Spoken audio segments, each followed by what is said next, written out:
We all know that, and it's been released over the past week or so, that there was money exchanged, but I'll explain exactly what that means. There were the hostages in Iran, sailors, several months ago. They were released by the Iranians, and at the time, it was presented by the administration as part of this, just the sort of overall, we're closing this deal, things are sort of working, hostages are released. But apparently the reality is that funds that had been held by us, now this is an important distinction. We did not pay a ransom. We released capital that we had been holding that is Iranian. So there's no new money in circulation. But of course, this is a major meltdown in the right-wing sphere. It's a legitimate foreign policy conversation, but of course they're not exactly taking it in a sober way.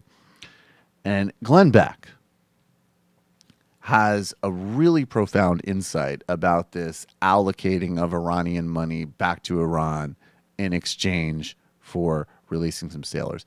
He's going to compare it to a global crime ring that was run out of the White House in the 1980s when scandals like this weren't just made up in weird people's minds. They actually were happening. Of course, I'm talking about Iran-Contra. Let's listen to what Glenn Beck has to say. I mean, I feel bad. Imagine how Oliver North feels right Pause now. it. Oh, I mean, who's this weird dude talking to him off camera? That's Stu, I think. Okay. these are the exact types of things. No, this is much worse. I mean, it's much worse, but I'm saying that, like, this is the exact type of thing. If it was in a Republican president, the media would be all over this obsessively for years. You know, and I know. The thing that saved Ronald Reagan was, A, he had enough credibility, he had never done anything like that before. So it was this one thing that was out of character for Ronald Reagan. Like an Iran-Contra. Yeah, Iran-Contra. So it was out of character. However, the one thing that put it in character, kind of, was the payment was not to Iran. Yeah. The payment was to the Contras, which were fighting the communists in Central America. And so you were like, okay, well, that's a very pro-American thing to do. He used that money to pay the Contras. Okay, well, I don't think he did it, but if he did, I don't like it at all, but it did go to pro-America. This is the president breaking the law, giving our tax dollars, $400 million in cash to a terrorist state. To a terrorist state. It's crazy. Mm-hmm. Now, you want to make a deal and you transfer digitally?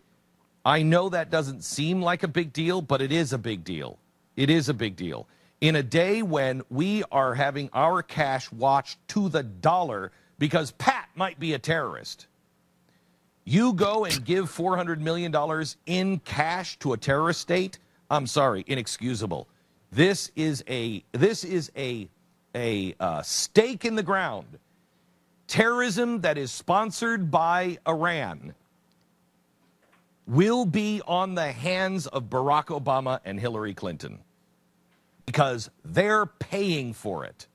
Anytime there is a terrorist that you could trace back to Iran who's walking around with money in his pocket, you can thank Hillary Clinton and Barack Obama.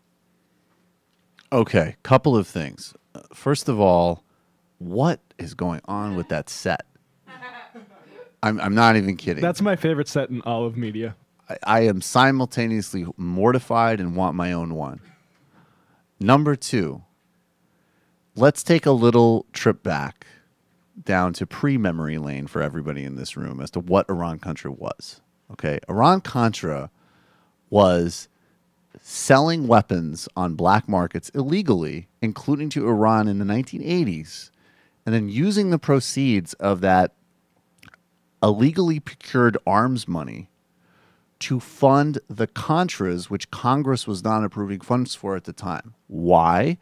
Well, because some people in Congress actually were somewhat sympathetic to the Sandinistas because they had overthrown the Somoza regime, which was very brutal, and they represented some legitimate aspirations of the Nicaraguan people, and also because the Contras did things like burning villages, like murdering nuns. And it was actually pretty typical of Ronald Reagan because he also supported juntas like in El Salvador, who literally still, I believe, have, as an example, nuns that were mass murdered that are still unaccounted for. So I guess I would say in the grand scheme of things that illegally selling weapons to Iran in the 80s, when we don't have diplomatic relations with them, we don't have an arms deal with them, we aren't negotiating with their foreign minister at a nice hotel in Switzerland, that today, giving them money that we're holding that is their money in exchange for getting sailors back in the context of already having diplomatic engagement with them, I would say is slightly not as bad as selling them serious artillery so we can illegally fund a war in Latin America. But what the fuck do I know? I hate America.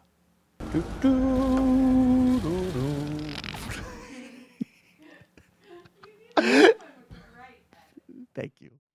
Hello, you. I'm Sam Seder. Looking for smart progressive talk that is occasionally amusing?